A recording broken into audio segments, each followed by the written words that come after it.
If you can be honest, dear Leo, about the inconsistencies at the moment, I feel like that becomes a game changer for you. And so what I mean by this is being honest with yourself about, okay, I keep telling myself I'm going to do this one thing and I keep not doing it.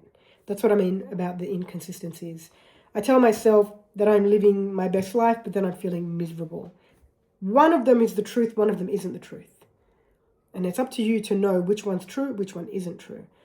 Generally, I would move towards the one that I love, not the one that the thoughts in my mind are going to try and convince me of, right? The thoughts in your mind are going to try to convince you to step away from what you love because it's not possible, blah, blah. We're not going to dive into that. The purpose of the forecast for today for the Leos is to recognize that there are inconsistencies. There are inconsistencies with your words, your actions. There are inconsistencies with your beliefs, your values. There are inconsistencies with your vision and the way that you're currently living your life. Things are not matching. The energies are not, there's not this one energy that you're operating from. You're operating from 300 different energies. It's exhausting. It's time for a change for the Leos.